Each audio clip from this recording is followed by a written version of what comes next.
Hello learners, welcome to Adiology. और इस video के थ्रू हम स्टार्ट करेंगे आपका मॉलिक्यूलर बेसिस ऑफ इनहेरिटेंस। ये मॉलिक्यूलर बेसिस ऑफ इनहेरिटेंस आपकी एनसीईआरटी टेक्स्ट बुक का चैप्टर 6 है। बहुत इंपॉर्टेंट चैप्टर है, सबसे ज्यादा मार्क्स वेटेज वाला चैप्टर है।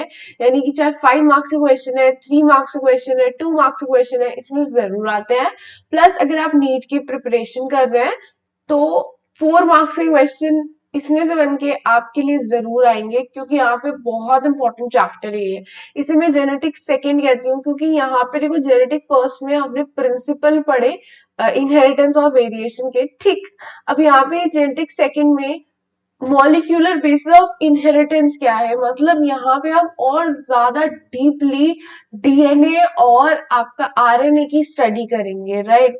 बहुत सारी चीजों को यहाँ पे हम पढ़ेंगे बहुत ज्यादा डीपली। सो ये वाला चैप्टर बहुत इंपॉर्टेंट है और बहुत बड़ा भी है। तो बड़ा होने की वजह से मैंने इसे 3 पार्ट्स में डिवाइड कर दिया है। 3 पार्ट्स में सबसे पहले वाले पार्ट में हम जो एक बेसिक चीज है वो पढ़ेंगे, जो कि आपको अच्छी तरीके से आनी चाहिए। यहाँ से क्वेश्चंस बहुत बन के आते हैं। फिर हम दूसरा सेशन करेंगे, उस सेशन में जितनी भी प्रोसेसेस है हम उन्हें कवर अप करेंगे। तो जितनी भी प्रोसेसेस है हम दूसरे वाले सेशन में करेंगे। और लास्ट में थर्ड सेशन में जितने भी प्रोजेक्ट्स है, ओके, जितने भी प्रोसेसेस के बाद प्रोजेक्ट्स है उससे हम स्टडी करेंगे थर्ड पार्ट में। तो फर्स्ट पार्ट में हम बेस से स्टार्ट करेंगे कि एग्जैक्टली क्या है इस चैप्टर में, वो सारी चीजें पढ़ेंगे और प्रोसेसेस में हमें कैसे करना है। तो बेस अगर आपके क्लियर होगा तो तभी आप आगे बढ़ पाओगे। ओके, तो स्टार्ट करते हैं हम बेस से, विच इज न्यूक्लिक एसिड। देखो यहाँ पे कुछ टर्मिनोलॉजी हम पढ़े, तो सबसे पहले न्यूक्लिक एसिड होता क्या है। देखो न्यूक्लिक एसिड अगर आपने टर्म पहले सुना है कोई बात नहीं, मैं आपको फिर से बता देती हूँ। देखो क्या होता है, एक आपका कोई भी सेल है, ठीक, कोई भी सेल। अब इस सेल के अंदर एक छोटा सा मॉलिक्यूल है और उसके पास सारी इंफॉर्मेशन है। तो मैं उसे बोल सकती हूँ it is a information molecule, ठीक। उस इंफॉर्मेशन मॉलिक्यूल को हम क्या कहते हैं, न्यूक्लिक एसिड। बस इतना सिंपल सा कि एक सेल है, उसके पास एक इंफॉर्मेशन मॉलिक्यूल है और उसका नाम क्या है, न्यूक्लिक एसिड। अब यहाँ पे इंफॉर्मेशन कैसी है, ये कैसे सेल वर्क करेगा, क्या क्या उसकी एक्टिविटीज होनी है, ये सारी उसकी इंफॉर्मेशन उसके अंदर स्टोर है। अब यहाँ पे 2 तरीके के न्यूक्लिक एसिड होते हैं, एक होता है आपका डीएनए, एक होता है आपका आरएनए, ठीक। डीएनए की फुल फॉर्म क्या है, deoxy ribo nucleic acid. RNA की फुल फॉर्म क्या है, राइबोज न्यूक्लिक एसिड, ठीक। इन दोनों में अच्छी तरीके से डिफरेंस आपको आना चाहिए। अब यहाँ पे जो न्यूक्लिक एसिड है, चाहे आपका डीएनए हो चाहे आपका आरएनए हो, बना किस चीज से होता है, ओके। तो यहाँ पे मैं न्यूक्लिक एसिड को Na से कंसिडर कर रही हूँ और ये 3 चीजों का बना हुआ होता है। कौन कौन सी 3 चीजें, नंबर 1 ये आपके नाइट्रोजनस बेसिस, ठीक, एन बेसिस जिसे हम बोलते हैं। दूसरा आपका न्यूक्लियोसाइड टर्म, और फिर तीसरा आपका न्यूक्लियोटाइड, ठीक है। तो ये 3 चीजों का बना हुआ होता है। अब सबसे पहले हम पढ़ेंगे नाइट्रोजनस बेसिस। देखो नाइट्रोजनस बेसिस कैसे होते हैं, यहाँ पे आपको साइक्लिक रिंग स्ट्रक्चर्स देखने के लिए मिलेंगे। साइक्लिक रिंग स्ट्रक्चर्स मतलब जैसा आप एनसीईआरटी में पढ़ते हो आपकी ऑर्गेनिक केमिस्ट्री में, ठीक है। ऑर्गेनिक केमिस्ट्री आपकी एनसीईआरटी की एनसीईआरटी बुक पढ़ी होगी आपने, या फिर ऑर्गेनिक केमिस्ट्री तो डेफिनेटली पढ़ी होगी। अभी स्टार्ट नहीं हुई है तो कोई बात नहीं, लेकिन जैसे आपको साइक्लिक रिंग स्ट्रक्चर्स वहां देखने के लिए मिलते हैं, सेम एज आपका नाइट्रोजनस बेसिस में देखने के लिए मिलते हैं, ठीक। तो यहाँ पे 2 तरीके के नाइट्रोजनस बेसिस होते हैं, एक होता है आपका प्यूरीन और एक होता है आपका पायरिमिडीन। प्यूरीन में आपको 2 साइक्लिक रिंग स्ट्रक्चर देखने के लिए मिलता है, 1 और 2। हाउएवर पायरिमिडीन में आपको सिर्फ सिंगल रिंग देखने के लिए मिलती है, कितनी, सिर्फ सिंगल रिंग। और डबल रिंग आपको कहाँ देखने के लिए मिल रही है, प्यूरीन में, ठीक। यहाँ पे देखो याद कैसे करोगे कि कौन किस में 1 रिंग मिलती है, किस में 2 रिंग मिलती है। तो इसके लिए एक ट्रिक है, ठीक है, बहुत इजी ट्रिक है, इजीली याद हो जाएगा। देखो यहाँ पे प्यूरीन, ठीक है, प्यूरीन में स्टार्टिंग से देखो, स्टार्टिंग के वर्ड पे प्यूरीन, पूरी पूरी आ रहा है, ठीक है। तो जब भी हम कोई पूरी खाते हैं तो कभी भी एक नहीं खाते, ठीक, एक से गुजारा नहीं होता, क्योंकि वो साइज में बहुत छोटी होती है। तो हम क्या करते हैं, और खाते हैं। तो कोई भी एक नॉर्मल इंसान एक पूरी से पेट नहीं भरेगा उसका, उसे और चाहिए। या फिर आप पानी पूरी को ले सकते हो एग्जाम्पल में, कोई सी भी पूरी चलेगी, ठीक, लेकिन एक चीज से पेट नहीं भरेगा उसका, तो ऑब्वियसली उसे ज्यादा चाहिए। तो जब भी हम ज्यादा की बात करेंगे, लाइक एक से ज्यादा साइक्लिक रिंग की, पूरी की, तो वो कौन से होंगे, प्यूरीन्स। और जब हम सिंगल स्ट्रक्चर की बात कर रहे हैं तो वो पायरिमिडीन्स है। आई होप इतनी चीज क्लियर हो गई होगी। अब यहाँ पे इसके कुछ एग्जाम्पल्स है। इसके एग्जाम्पल कौन कौन से, इसके एग्जाम्पल है आपका एडेनिन, विच इज हम ए से रिप्रेजेंट करते हैं, और हमेशा कैपिटल ए से। आप इसे स्मॉल ए से करोगे, ये गलत रिप्रेजेंटेशन है, तो स्मॉल ए से कभी भी रिप्रेजेंट मत कर देना। नाउ गुआनिन कैपिटल जी से करते हैं, साइटोसिन कैपिटल सी से, थाइमिन कैपिटल टी से, और यूरेसिल कैपिटल यू से। इतनी चीज क्लियर हो गई। अब यहाँ पे प्यूरिन के एडेनिन और गुआनिन अच्छे तरीके से याद कर लेना, पायरिमिडीन के साइटोसिन, थाइमिन और यूरेसिल। अब यहाँ पे एक और चीज देखो, थाइमिन जो है आपका, इसे हम बोलते हैं 5 मिथाइल यूरेसिल। अब ये मैं कहाँ से लाई हूँ, देखो यहाँ पे अगर एनसीईआरटी का 3rd पेज पढ़ोगे ना इस चैप्टर का, तो वहां पे आपको ये वाली लाइन दिख जाएगी, विच इज 5 मिथाइल यूरेसिल। मतलब इसका मतलब क्या है, यहाँ पे जो थाइमीन है उसका नाम ये भी है 5 मिथाइल यूरेसिल, तो आप थाइमीन बोल सकते हो, यहाँ पे 5 मिथाइल यूरेसिल। अब देखो क्या होता है, दो आपका है ना, एक है डीएनए और एक है आपका आरएनए, ठीक। तो डीएनए के अंदर और आरएनए के अंदर कौन सा मिलता है, तो देखो डीएनए के अंदर आपका एडेनिन मिलता है, गुआनिन मिलता है, साइटोसिन मिलता है और थाइमीन मिलता है। आरएनए के अंदर एडेनिन मिलता है, गुआनिन मिलता है, साइटोसिन मिलता है और थाइमीन रिप्लेस हो जाता है और यूरेसिल उसकी जगह ले लेता है। तो यहाँ पे थाइमीन की जगह पे यूरेसिल आपको देखने के लिए मिलेगा आरएनए में। बस इतनी चीज है, राइट। तो ये वाली चीज क्लियर हुई, ठीक। ये दोनों कॉम्पोजिशन है आपके डीएनए और आरएनए की। Now moving to the next term which is nucleoside. Nucleoside में आपको क्या देखने के लिए मिलता है, यहाँ पे आपको देखने के लिए मिलता है, देखो बेसिस हमने पढ़ लिए, नाइट्रोजनस बेसिस, ठीक। अब हम क्या, उसमें अगर मैंने ऐड करा आपका शुगर को, ठीक, नाइट्रोजनस बेसिस में अगर मैंने ऐड करा शुगर को, तो वो क्या कहलाएगा, न्यूक्लियोसाइड। देखो ऐसे याद कर लेना, बेसिस तो ठीक थे, यहाँ पे एस से आप शुगर याद कर सकते हो कि यहाँ पे न्यूक्लियोसाइड में शुगर का एडिशन हुआ है। अब नाइट्रोजनस बेसिस तो कैसे भी हो सकते हैं, एटेनिन भी हो सकता है, थाइमीन भी हो सकता है, यूरेसिल भी हो सकता है। यूरेसिल का आएगा आपका आरएनए में, ठीक। डीएनए में आपको नहीं देखने के लिए मिलेगा, आरएनए में साइटोसिन, थाइमीन, ये कोई से भी हो सकते हैं। हाउएवर हम बात कर रहे हैं जिस शुगर की, वो C5 शुगर है, यानी कि आपका पेंटोज शुगर है, ओके, जिसमें 5 कार्बन है, तो उस शुगर की हम बात कर रहे हैं। और ये दो तरीके की होती है, एक होती है आपकी राइबोज शुगर और एक होती है आपकी डीऑक्सी राइबोज शुगर।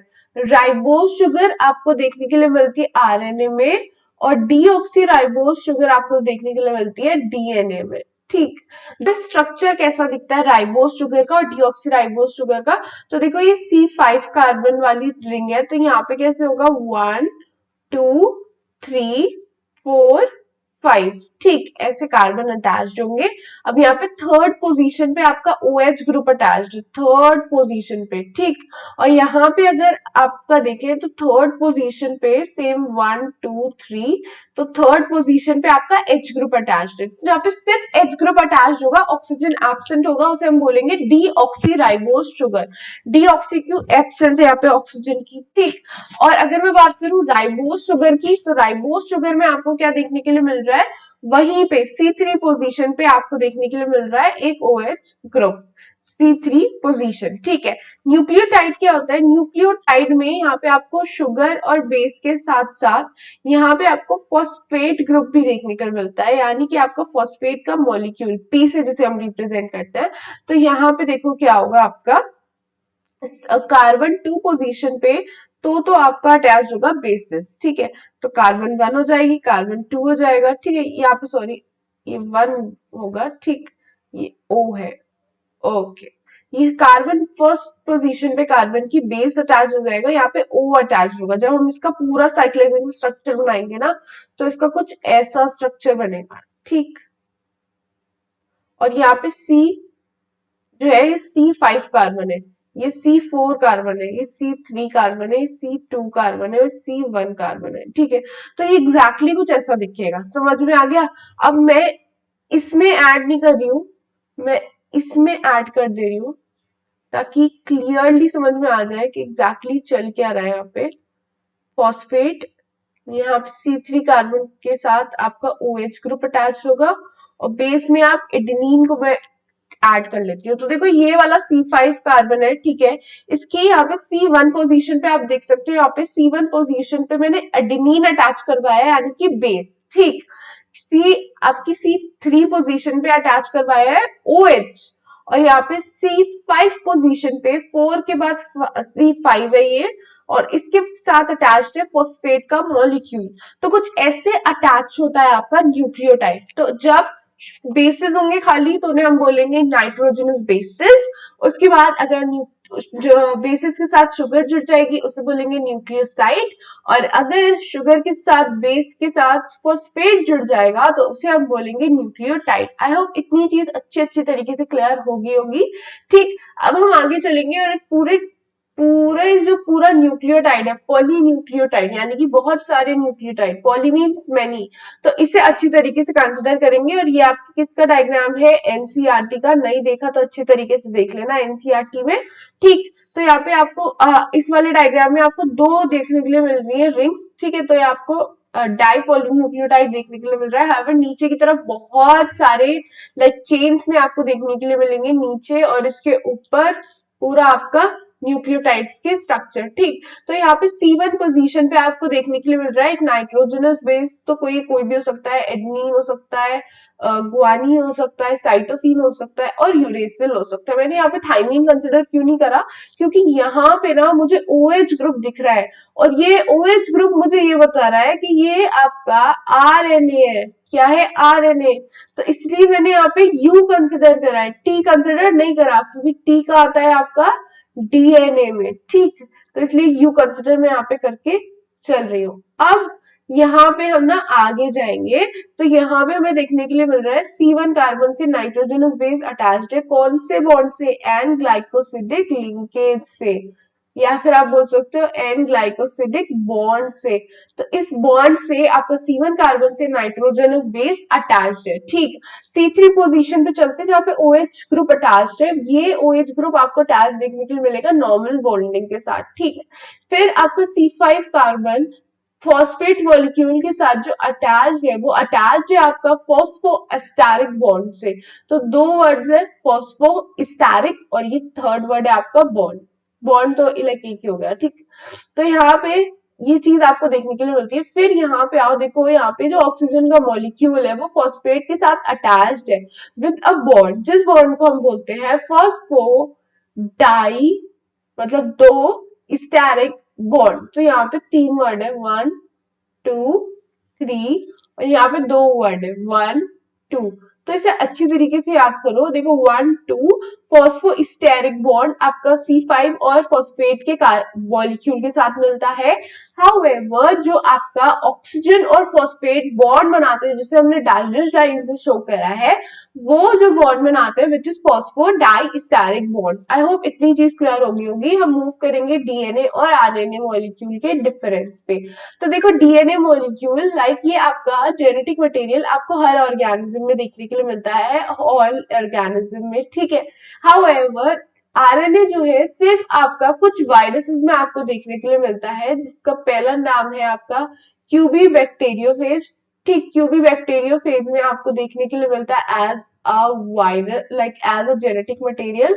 और टीएमवी की फुल फॉर्म क्या है? टोबैको मोज़ेक वायरस, जिसमें देखने के लिए मिलता है आपको RNA as a genetic material. तो ये वाले दो एग्जांपल लाइक आपके लिए इनफ है, अच्छी तरीके से याद कर लो। ठीक, इसके बाद हम बात कर रहे हैं आपका डबल स्ट्रैंडेड होता है डीएनए। डबल स्ट्रैंडेड मतलब यहाँ पे आपको दो स्ट्रैंड्स देखने के लिए मिलते हैं पॉलीन्यूक्लियोटाइड के। एक स्ट्रैंड ये हो गया, एक स्ट्रैंड ये हो गया। मैंने सिंपल लाइन से रिप्रेजेंट करा है। ठीक है, पूरा न्यूक्लियोटाइड का स्ट्रक्चर नहीं दिखाया है। तो एक पॉलीन्यूक्लियोटाइड की चेन आपको यहाँ देखने के लिए मिलेगी, एक पॉलीन्यूक्लियोटाइड की चेन आपको यहाँ यहाँ देखने के लिए मिलेगी, ऐसी कुछ देखने के लिए मिलेंगी, और इन दोनों में अटैचमेंट होगा, तो इसलिए यहाँ पे आपको डबल स्टैंडर्ड स्ट्रक्चर देखने के लिए मिलता है। और यहाँ पे कैसे देखने के लिए मिलता है, सिर्फ सिंगल स्टैंडर्ड, सिर्फ एक स्टैंड देखने के लिए मिलता है। अगर इसमें एक्सेप्शन भी है, किसी किसी में दो स्टैंड देखने के लिए मिल जाता है, बट वो है क्या असल में, एक्सेप्शन, तो इसे हम और ज्यादा डीपली नहीं पढ़ेंगे। अब यहाँ पे जो शुगर आपको पेंटोज शुगर यानी कि C5 कार्बन वाली शुगर जो देखने के लिए मिलती है वो डीऑक्सीराइबोज होती है, और यहाँ पे जो आपको आरएनए में देखने के लिए मिलती है वो होती है आपकी राइबोज शुगर। इससे हम बहुत ज्यादा फेमिलियर हो गए क्योंकि हमने ऑलरेडी पढ़ लिया। ठीक, अब यहाँ पे जो आपका फोर्थ पॉइंट है विच इज नाइट्रोजनस बेसिस, कौन कौन से मिलते हैं डीएनए के अंदर, तो वो आपका थाइमीन जिसे हम कैपिटल T से रिप्रेजेंट करते हैं, एडेनिन जिसे हम कैपिटल A से रिप्रेजेंट करते हैं, गुआनिन जिसे हम कैपिटल G से रिप्रेजेंट करते हैं, और साइटोसिन जिसे हम कैपिटल C से रिप्रेजेंट करते हैं। तो ये सारे नाइट्रोजनस बेस आपका डीएनए में देखने के लिए मिलते हैं। फिर आपका नाइट्रोजनस बेसिस जो आपको देखने के लिए मिलते हैं आरएनए में विच इज एडेनिन आपका देखने के लिए मिलता है A से, गुआनिन G से रिप्रेजेंट करते हैं, साइटोसिन C से रिप्रेजेंट करते हैं, और थाइमीन जो आपका डीएनए में देखने के लिए मिल रहा था उसकी जगह आपको U से, जिसे हम रिप्रेजेंट करते हैं यूरेसिल, आपको देखने के लिए मिलेगा। अब यहाँ पे डीएनए तो सिर्फ एक ही तरीके का होता है, लेकिन यहाँ पे आरएनए आपके तीन तरीके के होते हैं। एक होता है आपका एमआरएनए, टीआरएनए, आरआरएनए। एमआरएनए को बोलते हैं मैसेंजर आरएनए, तो इसका काम क्या है, मैसेज देने का। ठीक, इसलिए हम मैसेंजर बोलते हैं। अब यहाँ पे इसे हम बोलते हैं ट्रांसफर आरएनए, या फिर टी से ट्रांसफर आरएनए, या फिर क्या बोलते हैं अडेप्टर आरएनए। एक्चुअली में इनके फंक्शंस ना हम पढ़ेंगे जब हम पूरे ट्रांसलेशन की प्रोसेस पढ़ेंगे। तो इस आरएनए के टाइप्स को हम कब बहुत अच्छी तरीके से पढ़ेंगे, डीपली एक एक लाइन हम पढ़ेंगे ट्रांसलेशन की प्रोसेस में आपके सेकेंड लेक्चर में। ठीक, तो वहां इसे डिस्कस करेंगे। फिर आपका आरआरएनए जिसे हम बोलते हैं राइबोसोमल आरआरएनए, तो इसमें आपको राइबोसोम्स देखने के लिए मिलते हैं।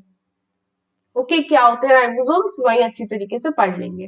देन आपका सिक्स पॉइंट, क्या डिफरेंस है आपका डीएनए और आरएनए में। तो देखो यहाँ पे यूजुअली जो डीएनए आपको देखने के लिए मिलता है वो क्रोमोसोम्स के ऊपर देखने के लिए मिलता है। ओके, और आपका माइटोकॉन्ड्रिया प्लास्टिड में भी देखने के लिए मिलता है, प्लास्टिड प्लांट सेल में देखने के लिए मिलते हैं। ठीक, यहाँ पे जो आपको देखने के लिए मिल रहा है, देखो ये आपका क्रोमोसोम है, क्रोमोसोम पे कुछ इस तरीके से रैप्ड होता है आपका, लाइक पूरी अच्छी तरीके से कॉइलिंग करके आपका डीएनए। ठीक, हाउएवर आरएनए आपको देखने के लिए मिलता है न्यूक्लियस के अंदर। जो आपका डीएनए है वो रेप्लिकेट करता है, देखो डीएनए से डीएनए का फॉर्मेशन होता है, तो इस प्रोसेस को हम क्या बोलते हैं, रेप्लिकेशन। मैंने कैपिटल आर से शो कर दिया है। डीएनए से आपका आरएनए का फॉर्मेशन होता है, इसे हम बोलते हैं ट्रांसक्रिप्शन। क्या बोलते हैं, ट्रांसक्रिप्शन। ठीक, आरएनए से आपका प्रोटीन का फॉर्मेशन होता है, इसे हम बोलते हैं ट्रांसलेशन। क्या बोलते हैं, ट्रांसलेशन। और ये किसने बताया, फ्रांसिस क्रिक ने बताया। किसने बताया, फ्रांसिस क्रिक ने। तो डीएनए से डीएनए का formation it is known as replication, यानी कि कॉपी का फॉर्मेशन। ठीक, रेप्लिकेशन का मतलब क्या होता है, कॉपी का फॉर्मेशन। डीएनए से आरएनए का बनना it is known as transcription, और आरएनए से आपका प्रोटीन का बनना इट इज ट्रांसलेशन। ट्रांसलेशन। ठीक, तो ये आपको चीज देखने के लिए मिलेगी। प्रोटीन तो अमीनो एसिड की चेन से, उनका आगे डिवीजन नहीं होगा। ठीक, तो डीएनए का डीएनए अभी हमने देखा डबल स्ट्रैंडेड होता है। ठीक, तो उसके अंदर आपको दो पॉलीन्यूक्लियोटाइड की चेन देखने के लिए मिलेंगी, 1 2। तो पॉलीन्यूक्लियोटाइड के जो नंबर है वो भी ऑब्वियसली ज्यादा होंगे आरएनए से, क्योंकि यहाँ पे तो आपको सिर्फ एक सिंगल चेन देखने के लिए मिल रही है, तो इसलिए डीएनए के अंदर आपको लार्ज नंबर ऑफ न्यूक्लियोटाइड देखने के लिए मिलेंगे एज कंपेरिजन टू आरएनए। ठीक, फिर आपका जो नाइन्थ पॉइंट है which is genetic message are encoded in DNA. देखो डीएनए के अंदर सारे जेनेटिक मैसेज लिखे हुए होते हैं, सारी इंफॉर्मेशन लिखी हुई होती है, ये इंफॉर्मेशन ट्रांसफर हो जाती है आपकी सिंगल स्टैंडर्ड आरएनए में। ठीक है, तो ये डबल स्टैंडर्ड वाला सिंगल स्टैंडर्ड वाले को दे देता है। ठीक, तो ये चीज आपको देखने के लिए मिलती है। फिर प्रोटीन का सिंथेसिस होता है पूरी अमीनो एसिड की चेन का। ठीक है, आपको देखने के लिए मिलता है ये वाली चीज। तो अब क्वेश्चन क्या आता है, क्वेश्चन आता है डिफरेंस पे आपका डीएनए मॉलिक्यूल और आरएनए मॉलिक्यूल पे, ठीक है, और सिंगल लाइन पे भी क्वेश्चन आ जाएगा। तो अगर डिफरेंस पे क्वेश्चन आता है बोर्ड्स में तो 5 मार्क्स का आता है, वो 5 मार्क्स बहुत इंपॉर्टेंट रखता है। तो यहाँ पे 5 मार्क्स का ही क्वेश्चन है, तो आपको एटलीस्ट लाइक मिनिमम आपको याद आ रहे हैं तो आप 5 पॉइंट्स लिख के आइए, और मैक्सिमम अगर आपको 5 आउट ऑफ 5 चाहिए ही चाहिए ना, तो डेफिनेटली आप 7 to 8 पॉइंट 9 पॉइंट्स ही सारे पॉइंट्स लिख के आइए, तब आपको 5 मार्क्स मिलेंगे। आपको 5 पॉइंट्स में 5 मार्क्स नहीं मिल सकते। ओके, तो चाहे आपने जितने भी अच्छे लिखे हो, वो मैम जो है एग्जामिनर वो हमेशा कम ही देगा, 4 दे देगा आपको, 5 नहीं देगा। तो जो यहाँ पे जितने पॉइंट्स आप लिख सकते हो, इससे ज्यादा आप एड ऑन कर सकते हो, तो डेफिनेटली आप एड ऑन करिए और अपने आंसर में इंक्रीज करिए। ठीक, तो अब हम बात करें आपके डीएनए की, विच इज डीऑक्सीराइबोन्यूक्लिक एसिड। अब ये वाला जो डीएनए है, लाइक ये आपका फर्स्ट, लाइक ये वाला डीएनए नहीं, मतलब कोई भी डीएनए, ठीक। तो ये वाला लाइक डीएनए जो है वो आपका सबसे पहले देखा आपका फ्रेडरिक निश्चर ने, और इसका नाम दिया न्यूक्लियन। न्यूक्लियन क्यों? क्योंकि न्यूक्लियस में उन्होंने देखा, तो इसलिए उन्होंने इसका नाम न्यूक्लियन दे दिया। और ये उन्होंने देखा था 1869 में। तो 1869 के करीब फ्रेडरिक निश्चर ने जो न्यूक्लियन को देखा तो उन्होंने बताया। ठीक, अब यहाँ पे जो डीएनए है आपका एसिडिक सब्सटेंस है और आपका नेगेटिवली चार्ज है, नेगेटिवली चार्ज है, और एसिडिक सब्सटेंस है। एसिडिक इसलिए क्योंकि यहाँ पे इस पे फॉस्फेट ग्रुप अटैच देखने के लिए मिलता है, तो इसलिए एसिडिक नेचर में होता है। ठीक, अब क्या हुआ, यहाँ पे फ्रेडरिक नीशर ने न्यूक्लियन तो बता दिया, लेकिन क्या इसका नाम न्यूक्लियन है? नहीं, इसका नाम तो डीएनए है। तो एक साइंटिस्ट थे जिनका नाम था जिकैरिस। क्या नाम था? जिकैरिस। काफी इंटरेस्टिंग नेम है। इन्होंने बोला कि इसका नाम हम रखेंगे डीएनए। तो जो टर्म है ना डीएनए, ये आपके जिकैरिस लेके आए। हाउएवर जो फ्रेडरिक नीश्चर थे उन्होंने ये बोला कि इसका नाम न्यूक्लियन है। ठीक, इन 1869। यार अच्छी तरीके से याद कर लेना। नाउ हम आगे बढ़ते हैं। देखो क्या हुआ, इन 1953 में दो साइंटिस्ट थे, James Watson and Francis Crick. दोनों ने मिलके एक पूरी प्रोजेक्ट की स्टडी करी, which is X ray diffraction data. और इसकी स्टडी करने के बाद उन्होंने एक डबल हेलिक्स मॉडल स्ट्रक्चर दिया आपका डीएनए का। क्या दिया? डबल हेलिक्स मॉडल स्ट्रक्चर दिया डीएनए का। अब यहाँ पे वो प्रोजेक्ट किसका था जिसकी उन्होंने स्टडी करी? तो वो प्रोजेक्ट था आपका मॉरलिस विल्किंस और रोजालिंड फ्रैंकलिन का। तो इन दोनों ने मिलके अपना एक प्रोजेक्ट दिया था जिसका नाम था एक्सरे डिफ्रेक्शन डाटा, जिसकी स्टडी जेम्स वॉटसन और फ्रांसिस क्रिक ने करी। और फिर जाके डबल हेलिक्स मॉडल स्ट्रक्चर दिया आपका, जो आपको यूजुअली एनसीईआरटी बुक में देखने के लिए मिलता है, डबल हेलिक्स स्ट्रक्चर, जिसे हम और अच्छी तरीके से देखेंगे। तो वो इन्होंने दिया। इतनी चीज समझ में आ गई। तो मतलब ये एक इंसान का काम नहीं है, ये 4 इंसान का काम हो गया टोटल, क्योंकि उन्होंने भी हेल्प करी अपना डाटा देके। ओके, सो एक्सरे डिफ्रेक्शन डाटा अगर वो नहीं देते तो ये वाला मॉडल कभी भी बाहर निकल के नहीं आता, स्ट्रक्चर हमारे पास डीएनए का नहीं आता। तो उनकी भी बहुत ज्यादा कंट्रीब्यूशन है यहाँ पे। तो 4 साइंटिस्ट जिसके नाम आपको याद करने हैं, James Watson and Francis Crick और मॉरिस विल्किंस और रोजालिंड फ्रैंकलिन। तो इन सब के नाम आपको अच्छी तरीके से याद होने चाहिए। इसके बाद चार्गाफ रूल की हम स्टडी कर रहे हैं। तो चार्गाफ रूल क्या कहता है, डीएनए के अंदर जितने आपके प्यूरिन्स होते हैं, प्यूरिन जो आपके नाइट्रोजनस बेसिस थे, उतने ही आपके पायरिमिडीन्स होते हैं। ओके, तो जितने प्यूरिन्स है उतने ही पायरिमिडीन्स है, यानी कि जितना आपका ए होगा उतना ही आपका टी होगा, जितना आपका जी होगा उतना ही आपका सी होगा। मैंने ए के साथ टी क्यों रखा, जी के साथ सी क्यों रखा? क्योंकि ऐसे ही बॉन्डिंग आपको डीएनए के अंदर देखने के लिए मिलती है। दो आपके एडेनिन और थाइमिन ये हाइड्रोजन बॉन्डिंग करते हैं, डबल हाइड्रोजन बॉन्डिंग डीएनए के अंदर। और जो आपका गुआनिन और साइटोसिन है ये आपका ट्रिपल हाइड्रोजन बॉन्डिंग के साथ अटैच रहते हैं। ठीक है, हम और किसी को अटैच नहीं करवा सकते एक दूसरे से, सिर्फ यही 2 स्ट्रक्चर्स आपको देखने के लिए मिलेंगे, ठीक, डीएनए के अंदर। तो बहुत क्लियरली सुन लो, ए के साथ टी और जी के साथ सी, और कुछ भी पॉसिबल नहीं है।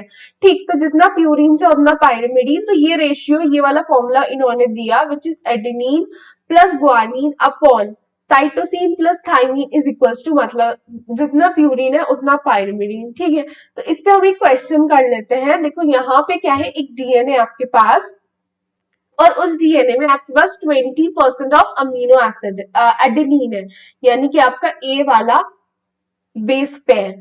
फाइंड करना है आपको ग्वानिन का, मतलब आपको जी का फाइंड आउट करना है। ठीक, तो अब हम क्या करेंगे, इसे सॉल्व करेंगे।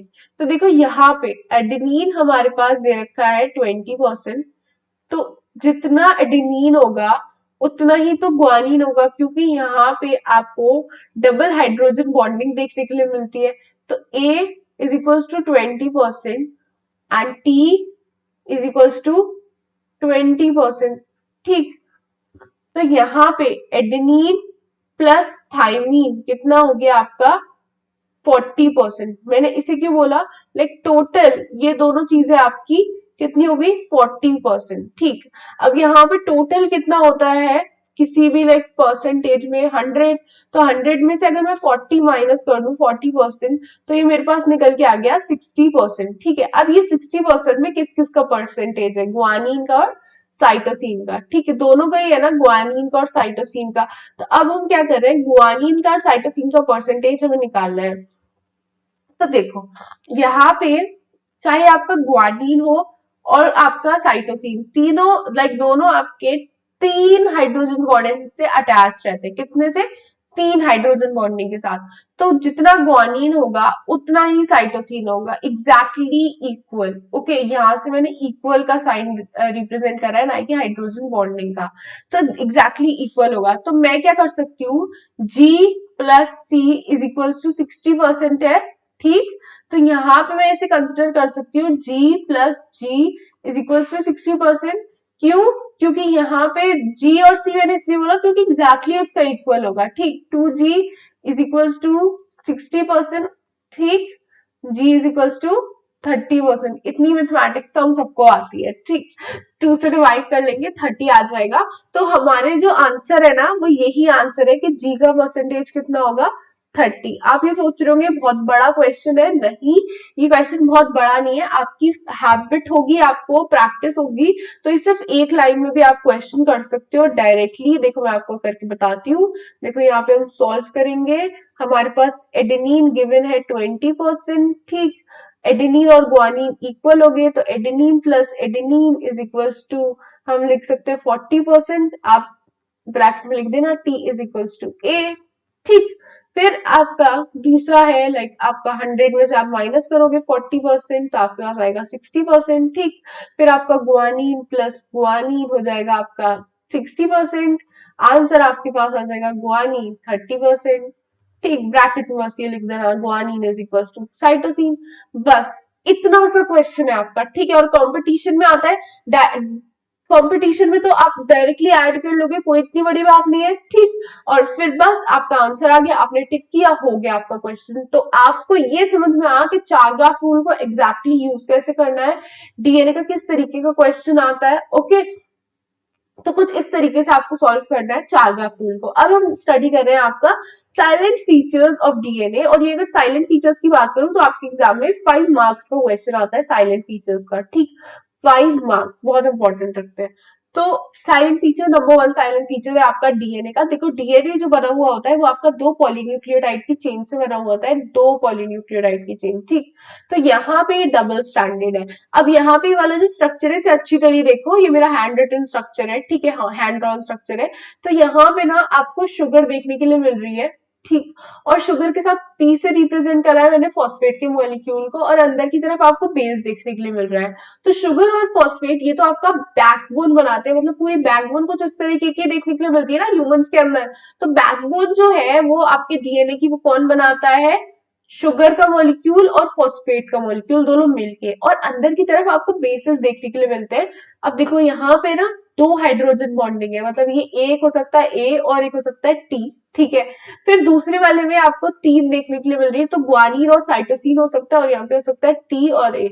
तो कुछ इस तरीके का आपको देखने के लिए मिल सकता है। तो 3 डैश डैश लाइनें, देखो जब भी हम हाइड्रोजन बॉन्डिंग शो करते हैं ना, तो डैश डैश लाइन से शो करते हैं अगर किसी डायग्राम में शो कर रहे हैं, लेकिन ये मत यहाँ पे मत शो कर लेना। लाइक यहाँ पे जब हम पूरा हाइड्रोजन बॉन्डिंग ऐसे शो कर रहे हैं इस रिप्रेजेंटेशन में, तो पूरा एकदम स्ट्रेट लाइन से शो करेंगे। ओके, सो ये कुछ चीज आपको देखने के लिए मिलती है डीएनए के अंदर। सबसे इंपॉर्टेंट क्वेश्चन कॉम्पिटेटिव का कि बैकबोन किसकी बनी हुई होती है डीएनए में, विच इज शुगर और फॉस्फेट के मॉलिक्यूल की, ठीक है। बेसिस का होता है इनसाइड, दोनों के इनसाइड। दोनों ही ये जो चेन्स है ना, उनकी पोलैरिटी एकदम एंटी पैरेलल होगी। एक की होगी 5:3, एक की होगी 3:5। ओके, तो दोनों जो पॉलीन्यूक्लियोटाइड की चेन है, दोनों की पोलैरिटी बिल्कुल अलग होगी। एक होगी 5:3, एक होगी 3:5। यहाँ पे जो नाइट्रोजनस बेसिस है वो आपका अटैच रहते हैं through hydrogen bonding. Hydrogen bonding बहुत ही ज्यादा वीक बॉन्डिंग है, आप इसे बोलते हैं वंडरवाल फोर्सेस, ठीक है। प्यूरिन्स में आपका सीटीयू आता है, और आपका पायरिमिडीन्स में, सॉरी, पायरिमिडीन्स में आपका सीटीयू आता है, और प्यूरिन्स में आपका 8G आता है। अब देखो ये तो आपका डीएनए के अंदर देखने के लिए मिल जाएगा आपको, ठीक है, AT वाला। अब आरएनए के अंदर आपको A और U का अटैचमेंट देखेगा instead of thymine. Thymine replace हो जाएगा यूरेसिल की जगह, और डबल बॉन्ड स्ट्रक्चर आपको यहाँ पे देखने के लिए मिलेगा। ठीक, मूव करते हैं आगे 4th पॉइंट पे।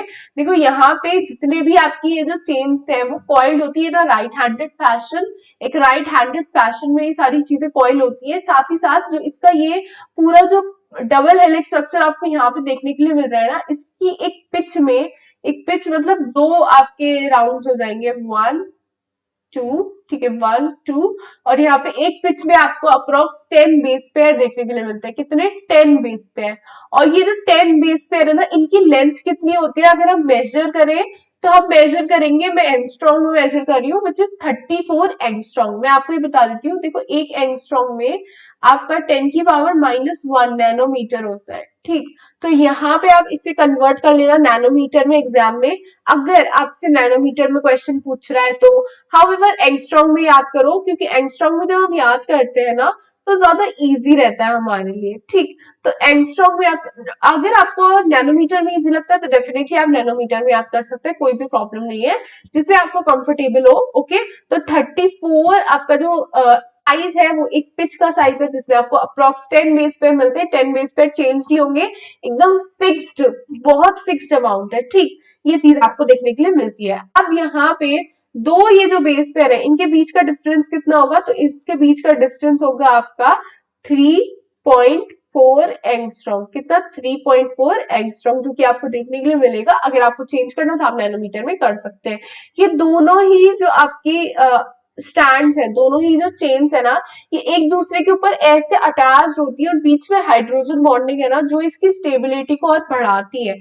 तो दोनों एक के ऊपर एक अटैच होती है, कुछ ऐसे होती है, मतलब ऐसे लेटी हुई होती है, दोनों एक के ऊपर एक अटैच, और दोनों हाइड्रोजन बॉन्डिंग जो है उसकी एक एडिशनल लाइक प्रॉपर्टी जो कि इसे स्टेबिलिटी प्रोवाइड करवाती है, ठीक।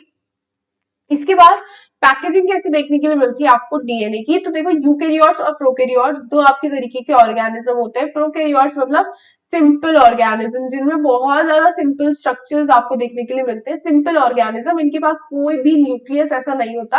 इनके न्यूक्लियस को ना हम बोलते हैं आपका इंसिपिएंट न्यूक्लियस। ये यहाँ का पार्ट नहीं है इंसिपिएंट न्यूक्लियस, ये आपके सेल वाले का पार्ट है, जहां हम क्लास 11th में पढ़ते हैं, ठीक है। इंसिपिएंट न्यूक्लियस बोलते हैं, या फिर हम इसे बोलते हैं जीनोफोर, ठीक। इंसिपिएंट न्यूक्लियस बोलेंगे या फिर जीनोफोर, जो कि लाइक ये एकदम डिफाइंड न्यूक्लियस नहीं होता इनका। सेल में जो देखने के लिए मिलता है, जो डीएनए है ना, वो प्रोटीन के साथ अटैच रहते हैं। क्यों? देखो डीएनए होता है आपका नेगेटिवली चार्ज, अभी मैंने आपको बताया था एसिडिक होता है नेचर में और नेगेटिवली चार्ज होता है, ठीक।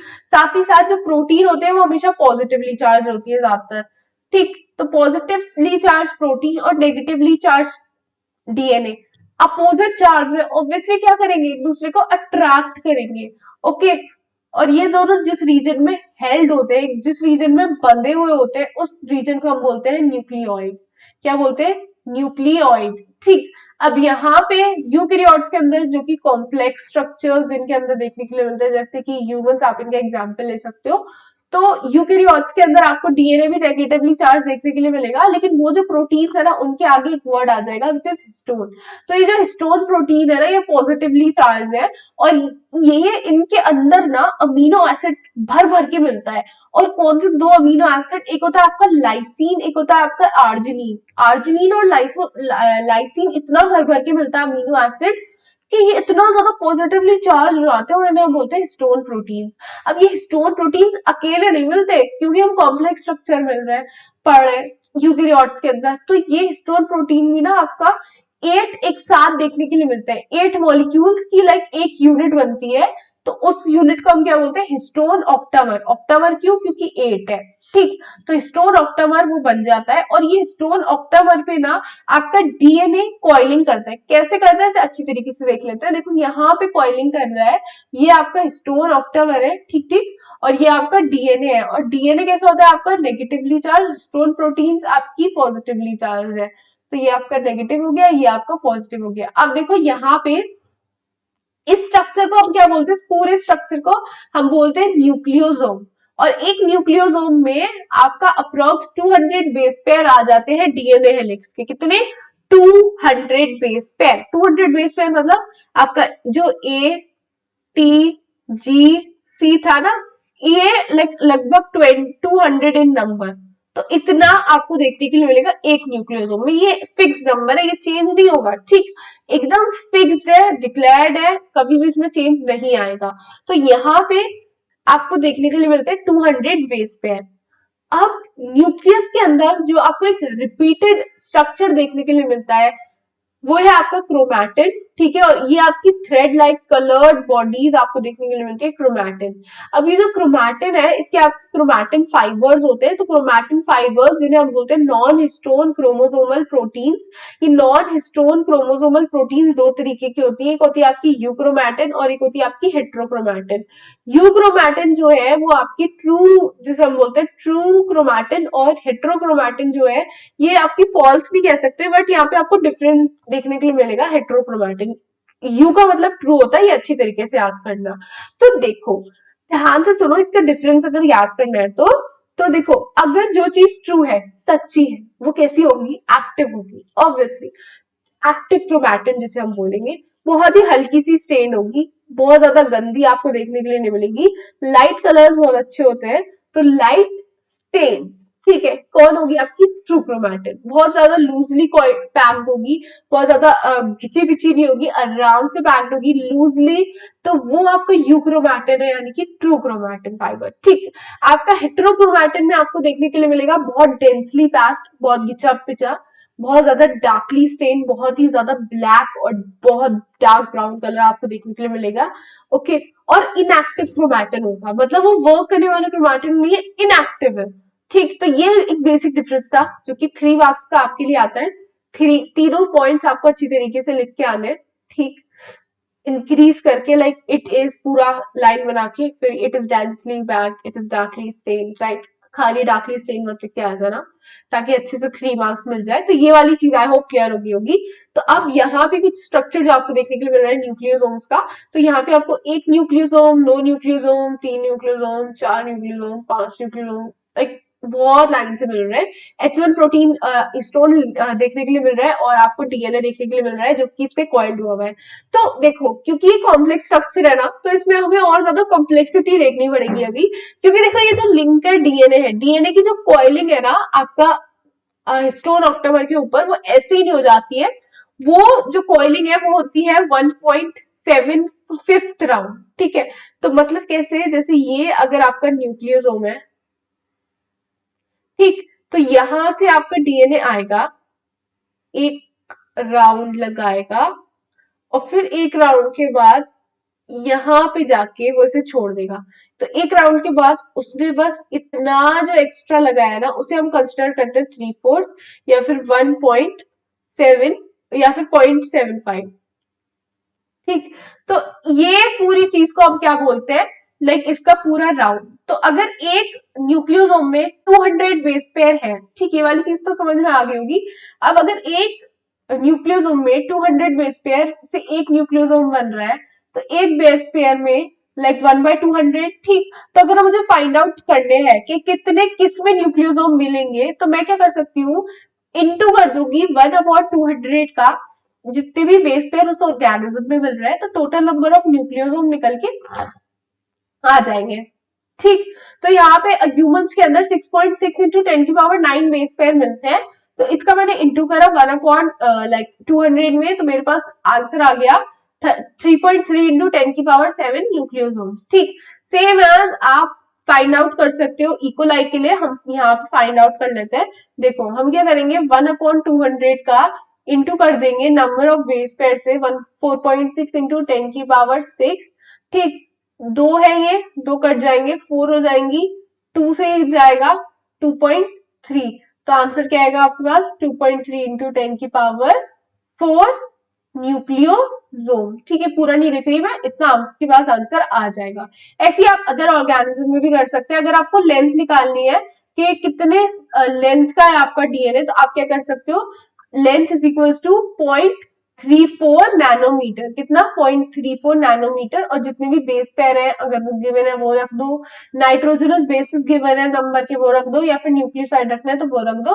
तो अगर ह्यूमन में हमें लेंथ निकालनी है तो कितनी आएगी, 0.34 नैनोमीटर, ये नैनोमीटर है, ठीक है, मीटर नहीं है, नैनोमीटर, इंटू आपका 6.6 इंटू 10⁹9, ठीक, बेस पेयर हो गए। अब यहाँ पे जो आंसर आएगा ना, वो पहले आएगा आपका नैनोमीटर में, ठीक। आपको उसे कन्वर्ट करना पड़ेगा मीटर में, तो आंसर आएगा 2.2 मीटर, ठीक। ह्यूमंस के अंदर, सिर्फ ह्यूमंस के अंदर बात करिए आप। इकोलाई का, इकोलाई क्या है आपकी, एक बैक्टीरिया, ठीक है, जिसका नाम पूरा क्या है आपका, इश्चेरिशिया कोलाई, ओके, इश्चेरिशिया कोलाई। अब यहाँ पे हम बात कर रहे हैं सेंट्रल डॉग्मा की, जो कि फ्रांसिस क्रिक ने दिया। फ्रांसिस क्रिक ने बोला डीएनए से डीएनए का formation it is replication, DNA से आरएनए का formation it is transcription, mRNA या आप आरएनए कुछ भी कंसिडर कर सकते हो, ठीक। आरएनए से प्रोटीन का फॉर्मेशन ये कौन सी प्रोसेस के थ्रू होता है, ट्रांसलेशन। तो ये आपका फ्रांसिस क्रिक ने किया, और इस पूरे स्ट्रक्चर को हम बोलते हैं सेंट्रल डॉग्मा। ये आपके एग्जाम में 2 मार्क्स का आता है, तो इसे आप अच्छी तरीके से कंसिडर कर लो। और सेंट्रल डॉग्मा इसे बोलते हैं, सेंट्रल डॉग्मा के नाम से आएगा, तो ये अच्छी तरीके से याद होना चाहिए। स्ट्रक्चर बहुत कॉम्प्लिकेटेड नहीं है ड्रॉ करने के लिए। अब यहां से हम एक स्टोरी स्टार्ट करेंगे। देखो क्या हुआ, बहुत सारे साइंटिस्ट अपना काम कर रहे थे, अब उनके दिमाग में क्या आया कि एग्जैक्टली ऐसी क्या चीज है जो कि एक जनरेशन से दूसरी जनरेशन में जाती है और फिर ट्रांसफर करती है करेक्टर्स का। एग्जैक्टली ऐसी क्या चीज है, क्या as a genetic material add करती है। तो इसके लिए सर्च स्टार्ट हुई और बहुत सारे साइंटिस्ट ने अपना अपना कॉन्ट्रीब्यूशन लिया। तो सबसे पहले साइंटिस्ट जो थे, फर्स्ट एक्सपेरिमेंट जिनका हमें पढ़ना है, वो है आपकी फ्रेडरिक ग्रिफिथ। फ्रेडरिक ग्रिफिथ या फिर एफ ग्रिफिथ करके आपके एग्जाम में क्वेश्चन आता है, ग्रिफिथ एक्सपेरिमेंट करके, ठीक। बहुत इंपॉर्टेंट क्वेश्चन है। देखो ये वाला जो आपका पूरा एक्सपेरिमेंट है वो आपका 1928 में आया, और फ्रेडरिक ग्रिफिथ ने या फिर ग्रिफिथ ने ये बोला, एक्सपेरिमेंट जो अपना करा वो आपका करा स्ट्रेप्टोकोकस निमोनिया पे। स्ट्रेप्टोकोकस निमोनिया क्या है आपका, बैक्टीरिया, ओके। सो इस पे उन्होंने पूरा अपना एक्सपेरिमेंट करा। तो अगर निमोनिया है, स्ट्रेप्टोकोकस निमोनिया, तो क्या कॉज करेगा, मुझे जल्दी से बताओ। ऑब्वियसली निमोनिया कॉज करेगा, ठीक। ज्यादा बहुत ज्यादा कॉम्प्लिकेट चीज तो नहीं है, ठीक। अब इनके एक्सपेरिमेंट में उन्होंने क्या क्या देखा वो हमें पढ़ना है। तो देखो स्ट्रेप्टोकोकस निमोनिया, उसकी 2 स्ट्रेन्स थी, एक होती थी आपकी एस स्ट्रेन और एक थी आपकी आर स्ट्रेन। जो एस स्ट्रेन थी वो आपका स्मूथ शाइनी कॉलोनीज बनाती थी, एस से आप याद कर लो, स्मूथ शाइनी कॉलोनीज जो आपको देखने के लिए मिल रही है। आर जो स्ट्रेन थी वो रफ कॉलोनीज बनाती थी, एस आर स्ट्रेन, आर से रफ, ठीक। अब यहाँ पे जो स्मूथ अच्छी सी चीज थी ना, जो बाहर से अच्छी देखने में दिख रही थी, वो तो बहुत ज्यादा टॉक्सिक थी, बहुत ज्यादा टॉक्सिक थी। हाउएवर जो रफ कॉलोनीज थी वो नॉन टॉक्सिक थी। इसे आप पता कैसे याद कर सकते हो, देखो जैसे बाहर का जंक फूड होता है, उसमें उनका अट्रैक्शन, उनका प्रेजेंटेशन पे इतना ज्यादा ध्यान रहता है, वो इतना अच्छी तरीके से प्रेजेंट करता है कि आपको बहुत स्मूथ शाइनी कॉलोनीज की तरह रखता है, लेकिन एग्जैक्टली वो होता आपकी बॉडी के लिए टॉक्सिन ही है, ठीक। यहाँ पे जो आर स्ट्रेन है वो आपके घर के खाने की तरह है, रफ कॉलोनीज। घर के खाने में बहुत ज्यादा प्रेजेंटेशन पे ध्यान नहीं दिया जाता, उसके टेस्ट पे ध्यान दिया जाता है, ठीक है, उसकी न्यूट्रिशन वैल्यू पे, कि वो बहुत हाइजीनिक रखा जाए, उसे उस फूड के अंदर जो वैल्यू है, न्यूट्रिशन वैल्यू, वो अच्छी रखी जाए। इन सारी चीजों पे ध्यान दिया जाता है as comparison to the representation, ठीक। तो यहाँ पे रफ कॉलोनीज आपके जो है वो आपके घर का खाना है, ठीक है। तो अब इतनी चीज तो समझ में आ गई होगी। टॉक्सिक है मतलब निमोनिया कॉज करेगा, और नॉन टॉक्सिक है मतलब निमोनिया कॉज नहीं करेगा। तो आर स्ट्रेन और एस स्ट्रेन आपको ऐसे कुछ देखने के लिए मिल रहे हैं। अब क्या हुआ, उन्होंने अपनी स्टडी स्टार्ट करी, उन्होंने एक माइस को लिया। यूजुअली जितने भी एक्सपेरिमेंट करते हैं ना वो माइस के ऊपर करते हैं। तो माइस के अंदर अपना एस स्ट्रेन इंजेक्ट करा। एस स्ट्रेन कैसा है, टॉक्सिन, क्या करेगा, कॉज निमोनिया, माइस मर गया। अब उन्होंने आर स्ट्रेन लिया, ठीक। आर स्ट्रेन कैसा था, कोई टॉक्सिक कॉज नहीं करता था, नॉन टॉक्सिक था। उन्होंने इंजेक्ट करा, माइस जिंदा रहा। तो उन्होंने बोला ठीक, एक्सपेरिमेंट चल रहा है। अभी एक्सपेरिमेंट चल रहा है, ठीक है, अभी हुआ नहीं है खत्म, ओके। अब क्या हुआ, उन्होंने फ्रेडरिक ग्रिफिथ ने, अब उन्होंने जो दोनों ही स्ट्रेन्स थे, एस स्ट्रेन्स और आर स्ट्रेन, उन्हें जला दिया, हीट किल्ड कर दिया।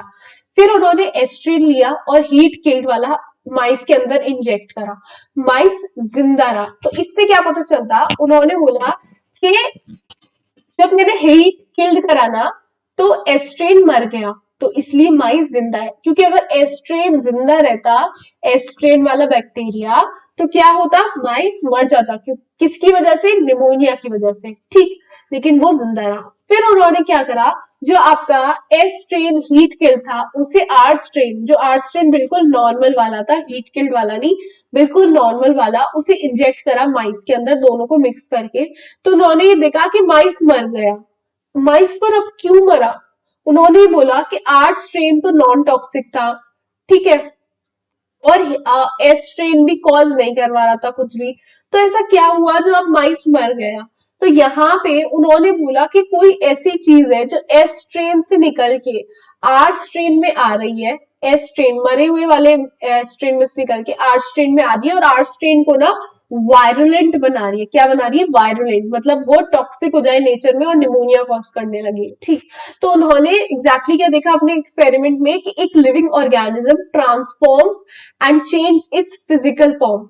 एक उनके एक्सपेरिमेंट में एक लिविंग फॉर्म बदल गया पूरा, और उसकी फिजिकल फॉर्म ही पूरे बदल गई, ठीक है, उसमें ऐसे चेंजेस आए। तो वो फिजिकल फॉर्म किसकी थी, आर स्ट्रेन की। तो आर स्ट्रेन यहाँ पे चेंजेस देखने के लिए मिले आपके एफ ग्रिफिथ को, ठीक। तो यहाँ पे ही concluded that R strain bacteria somehow have been transformed by the heat killed S strain, which enable the R strain to produce a smooth polysaccharide coat in which is toxic, okay, जो कि toxic वो बन गया। अब यहाँ पे एक और चीज सुनो, उन्होंने अपने एक्सपेरिमेंट में बस इतना बताया कि कोई चीज यहाँ से निकल के यहाँ जा रही है, कुछ चीज ट्रांसफॉर्म हो रही है, पूरी चीज क्लियर नहीं कर पाए। तो ये वाला जो एक्सपेरिमेंट है ये यहीं का यहीं रह गया, और आधा अधूरा एक्सपेरिमेंट है ना।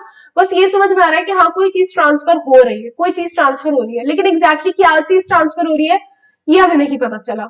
उसके बाद सेकेंड एक्सपेरिमेंट आया। सेकेंड एक्सपेरिमेंट में हमारा आया 1944 में।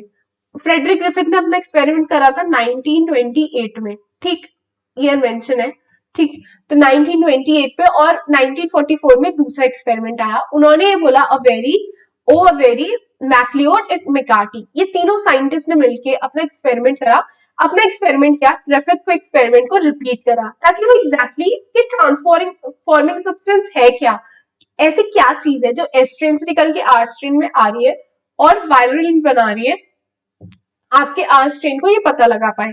तो उन्होंने क्या करा, आपका एस स्ट्रेन को लिया, ठीक, एस स्ट्रेन जो कि आपका हीट किल्ड था, उस हीट किल्ड में, या फिर नॉर्मल भी आप बोल सकते हो, ठीक, उन्होंने लिया एस स्ट्रेन। उसके बाद उसमें उन्होंने आरएनएस डाला। आरएनएस मतलब एक ऐसा एंजाइम है, ये सारे क्या है आपके एंजाइम है, डाइजेस्टिव एंजाइम।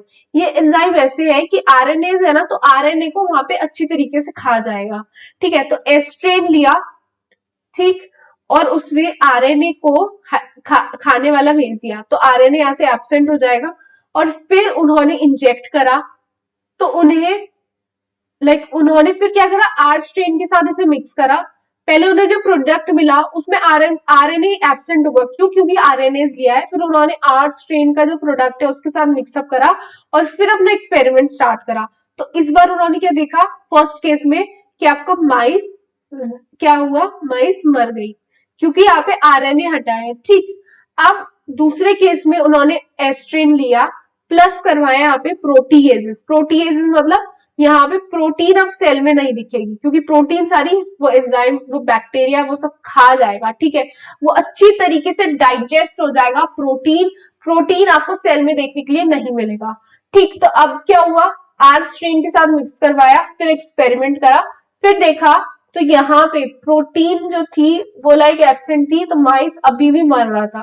फिर उन्होंने तीसरा आपका एंजाइम निकाला विच इज डीएनएज। डीएनएज में उन्होंने क्या करा, उन्होंने लिया आपका एस्ट्रिन प्लस डीएनए। तो अब डीएनए आपको देखने के लिए नहीं मिलेगा सेल में, डीएनए एब्सेंट देखने के लिए मिलेगा। फिर उन्होंने आर्स्ट्रेन के साथ मिक्स करवाया, फिर एक्सपेरिमेंट करा। अब एक्सपेरिमेंट में माइस जिंदा रहा। ठीक, तो उन्हें इस वाले एक्सपेरिमेंट से ये पता चला, इन तीनों के एक्सपेरिमेंट से, कि यहाँ पे डीएनए ही है जो एक जनरेशन से दूसरी जनरेशन में जाता है और डीएनए ही नॉन वायरुलेंट जो आपका आर स्ट्रेन था उसे वायरुलेंट बना रहा था। ये चीज हमें इस एक्सपेरिमेंट से पता चल गई थी और ये बहुत अच्छा एक्सपेरिमेंट था। इन्होंने एक्सपेरिमेंट ने सब प्रूव कर दिया, काफी अच्छा और काफी इंटरेस्टिंग एक्सपेरिमेंट था। बट यहाँ पे क्योंकि इन्होंने नया एक्सपेरिमेंट तो शुरुआत नहीं करी, इन्होंने ग्रिफिथ के एक्सपेरिमेंट को ही यूज करी, तो यहाँ पे बहुत सारे साइंटिस्ट ऐसे थे जिनके दिमाग में बहुत क्वेश्चन आए, एज ग्रिफिथ का एक्सपेरिमेंट बहुत साल पहले ही छूट चुका था, कोई वो प्रूफ नहीं दे पाए थे। तो बहुत सारे साइंटिस्ट हैं जिन्होंने ये माना ही नहीं कि नहीं ये एक्सपेरिमेंट सही भी है। उसके बाद आपका थर्ड एक्सपेरिमेंट आया जो कि आपका दिया हर्शी और चेज ने इन 1954। 1954 में हर्शी और चेज का एक्सपेरिमेंट, इनके एक्सपेरिमेंट जो था एक अनइक्विवोकल प्रूफ दिया। मतलब इसके आने के बाद ना सबने बोला बिल्कुल सही एक्सपेरिमेंट है, इसे हम मानेंगे और हम ये मानते हैं कि डीएनए जेनेटिक मटेरियल है। बट एग्जैक्टली इनके एक्सपेरिमेंट में क्या था, इन्होंने जो अपना एक्सपेरिमेंट करा है वो 1952 में करा है बैक्टीरियोफेजेस के ऊपर। बैक्टीरियोफेजेस मतलब ऐसे वायरसेस जो कि इन्फेक्ट करते हैं बैक्टीरिया को। ठीक, ये चीज उन्होंने यहाँ पे करी। तो उन्होंने क्या करा, बैक्टीरियोफेजेस लिए, ये जो डायग्राम आपको देखने के लिए मिल रहा है ना यहाँ पे, ये आपको बैक्टीरियोफेज का डायग्राम देखने के लिए मिल रहा है। उन्होंने बैक्टीरियोफेज लिए और जो कि आपका वायरसेस ही है और ग्रो करवाया रेडियो एक्टिव फॉस्फोरस पे, और कुछ वायरसेस थे उन्हें ग्रो करवाया रेडियो एक्टिव सल्फर पे। तो देखो रेडियो एक्टिव फॉस्फोरस पे जब हम ग्रो करवा रहे हैं बैक्टीरियोफेज को, तो इसके अंदर क्या है आपका डीएनए, और डीएनए के अंदर फॉस्फेट का मॉलिक्यूल देखने के लिए मिलता है आपको एक। ठीक, तो डीएनए के अंदर जब फॉस्फेट का मॉलिक्यूल देखने के लिए मिलता है एक न्यूक्लियोटाइड की, लाइक एक न्यूक्लियोटाइड में, तो वो क्या करेगा, वहां चला जाएगा और उसे रेडियो एक्टिव बनाएगा नेचर में। कैसा बनाएगा, रेडियो एक्टिव। ठीक, दूसरी चीज जो हमने सल्फर पे ग्रो करवाया आपका बैक्टीरियोफेज, सल्फर पे ग्रो करवाया, उसमें हमें क्या देखने के लिए मिलेगा यहाँ पे कि रेडियो एक्टिव कोट जो आपका हो जाएगा, पूरा जो प्रोटीन का कोट रहता है ऊपर का, अंदर वाला मटेरियल नहीं, जो प्रोटीन का कोट बाहर वाला रहता है ना, जैसे हम बोलते हैं कैस्पिड। ठीक है, जो बाहर वाला कोड है वो प्रोटीन का बना हुआ होता है, वो आपका रेडियो एक्टिव हो जाएगा, वो अलग से चमकने लग जाएगा। रेडियो एक्टिव मतलब अलग से ही चमकेगा। ठीक, तो अब हमने एक्सपेरिमेंट स्टार्ट करा, दोनों बैक्टीरियोफेज लिए, उन्होंने इकोलाई सेल ली। इकोलाई, ये आपकी इकोलाई कुछ ऐसे दिखती है। ठीक, और ये बैक्टीरिया है आपका, और उस पर इंफेक्शन करवाया। ठीक है, बैक्टीरिया पे इंफेक्शन करता है क्योंकि, तो इसने इंफेक्शन कैसे करा, अपना डीएनए इसके अंदर छोड़ा। ठीक, कुछ इस तरीके से। फिर इंफेक्शन, ये आपकी फर्स्ट स्टेज थी। दूसरी स्टेज आपकी ब्लेंडिंग है। तो ब्लेंडिंग क्या हुई, दूसरी स्टेज थोड़ा सा अलग करने के लिए इन्होंने ब्लेंडिंग करी। ठीक है, सेंट्रीफ्यूगेशन। सेंट्रीफ्यूगेशन ब्लेंडिंग ये थी कि ये दोनों एक दूसरे से अलग हो जाए। सेंट्रीफ्यूगेशन में हमारी क्या थी कि ये दोनों हमें सेपरेट मिल जाए, मतलब एक अलग मिले एक अलग मिले। तो एक अलग मतलब मिले, हमें प्रोटीन कोड अलग मिले। ठीक, और हमें जो आपका इकोलाई सेल है वो अलग मिले। तो ये आपकी थर्ड प्रोसेस है जिसे हम बोलते हैं सेंट्रीफ्यूगेट, या फिर हम बोलते हैं सेंट्रीफिकेशन। थर्ड प्रोसेस है आपकी, और इसमें हम दोनों को अलग अलग कर देते हैं। देखो सेकंड प्रोसेस में ब्लाइंडिंग से हमारे जो एस्पिड वाली चीज थी वो अलग हो गई। ठीक, अब यहाँ पे दोनों ही हमने अलग कर ली सेंट्रीफिकेशन की प्रोसेस से। ठीक है, अब सुपरनेटेंट जो आपका बचा हुआ वाला है, ठीक है, सुपरनेटेंट उसमें हमें सारे ही लाइक रिसीव्स हुए प्रोटीन के कोड, ठीक है। और जो आपका लाइक देखने के लिए मिलेगा पैलेट वाला पार्ट, नीचे वाला पार्ट, उसमें आपको देखने के लिए मिलेंगे इकोलाई की सेल। तो यहाँ पे जो ऊपर वाले पार्ट में सुपरनेटेंट में हमें देखने के लिए मिल रहा है ना, ये आपका लाइक यहाँ पे अभी हमने सल्फर पे ग्रो करवाया था, ठीक है, ये सल्फर वाला है और ये आपका फॉस्फेट वाला है। तो जिन्हें हमने सल्फर में ग्रो करवाया था ना, उसके हमने देखा सुपरनेटेंट में, तो हमें रेडियो एक्टिव कोड देखने के लिए मिला, ठीक। हाउएवर पैलेट में हमें कोई भी रेडियो एक्टिव चीज नहीं देखने के लिए मिली। और जहां हमने फॉस्फेट पे ग्रो करवाया था ना, वो उसके सुपरनेटेंट में हमें कोई भी रेडियो एक्टिव चीज देखने के लिए नहीं मिली। हाउएवर यहाँ पे रेडियो एक्टिव चीज कहाँ डिटेक्ट हुई, आपके पैलेट में, ठीक है, पैलेट में। तो यहाँ पे इससे हमें ये पता चल रहा है कि डीएनए के अंदर फॉस्फेट का मॉलिक्यूल होता है और डीएनए ही ट्रांसमिट होता है एक जनरेशन से दूसरी जनरेशन में, ओके, और कॉज करवाता है वेरिएशन को। तो डीएनए ही एक जेनेटिक मटेरियल है, इस वाले पूरे ही एक्सपेरिमेंट से पता चल गया। सल्फर या कोई ऐसी चीज is a genetic material work नहीं करती। जो जेनेटिक मटेरियल है वो क्या है आपका DNA। सो इस वाले एक्सपेरिमेंट से DNA therefore the genetic material that's passed from virus to the bacteria। Virus कौन था, बैक्टीरियोफेज, और बैक्टीरिया कौन था, ई कोलाई। तो आई होप इस वीडियो के थ्रू आपका ये वाली चीज अच्छी तरीके से क्लियर हो गई हो। ये वाला लाइक पूरा जो आपका एक्सपेरिमेंट था वो बहुत इंपॉर्टेंट एक्सपेरिमेंट था, ठीक। ये वाला जो नेक्स्ट एक्सपेरिमेंट है टेलर का एक्सपेरिमेंट और आपका semi conservative nature of DNA, ये हम आगे वाले सेशन में करेंगे। और फिर जो आपकी 3 प्रोसेसेस है उन्हें अच्छी तरीके से डिस्कस करेंगे।